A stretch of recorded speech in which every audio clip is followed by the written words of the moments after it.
অষ্টাদশ লোকসভা নির্বাচন ভোট গ্রহণের প্রক্রিয়া শেষ। 7 দফায় দেশের 543টি লোকসভা কেন্দ্রের ভাগ্য নির্ধারণ আমজনতার। এবার পালা ভোট গণনার। তবে গণনার আগে ফলাফলের আভাস মিলবে বিভিন্ন সংস্থার বুথের ফেরত সমীক্ষায়। কোন কোন সংস্থার বুথের ফেরত সমীক্ষায় কী ফলাফল উঠে এলো, কোথায় কে এগিয়ে, সর্বশেষ আপডেট আপনারা জানতে পারবেন। সি ভোটারের বুথ ফেরত সমীক্ষায় তরফে জানানো হয়েছে, এবার বাংলায় তৃণমূলকে ছাপিয়ে যেতে পারে বিজেপি।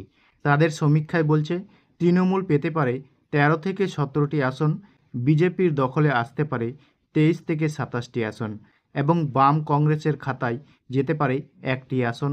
গতবার লোকসভায় 22টি আসনে জয়ী হয় তৃণমূল। বিজেপি পেয়েছিলেন 18টি আসন, কংগ্রেস জেতে 2টি আসন। অ্যাক্সেস মাই ইন্ডিয়ার সমীক্ষা অনুযায়ী নীতিশ কুমার বিহারে এনডিএর ঝুলিতে আসতে পারে 29 থেকে 33টি আসন। ইন্ডিয়া জোট পেতে পারে 7 থেকে 10টি। তেলেঙ্গানা এনডিএ পেতে পারে 7টি, ইন্ডিয়া 8টি এবং অন্যান্যরা 2টি আসন। উত্তরপ্রদেশের 80টির আসনের মধ্যে 59 থেকে 74টি যাবে বিজেপির নেতৃত্বাধীন এনডিএর খাতে। 6 থেকে 11টি আসন পেতে পারে ইন্ডিয়া জোট। গতবার 64টি আসনে জিতেছেন এনডিএ। তবে এবার বুথ ফেরত সমীক্ষা অনুযায়ী যোগী রাজ্যে আরও ভালো ফল করতে পারে বিজেপি জোট। কেরলে খাতা খুলতে পারে বিজেপি। দক্ষিণের রাজ্যে 2 থেকে 3টি আসন পেতে পারে। কংগ্রেস 17 থেকে 18টি আসন পেতে পারে। বামেরা পেতে পারে 0 থেকে 1টি আসন। কর্ণাটকে 20 থেকে 22টি আসন পেতে পারে বিজেপি। কংগ্রেস 3 থেকে 5টি আসন পেতে পারে। মিডিয়া রিপোর্টের সমীক্ষা অনুযায়ী 353 থেকে 363টি আসন পেতে পারে এনডিএ। ইন্ডিয়া জোট পেতে পারে 118 থেকে 133টি আসন।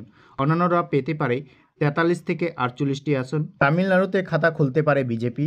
সে রাজ্যে বিজেপি 1 থেকে 3টি আসন। কংগ্রেস জোট 36 থেকে 39টি আসন এবং অন্যান্যরা পেতে পারে 1 থেকে 2টি আসন।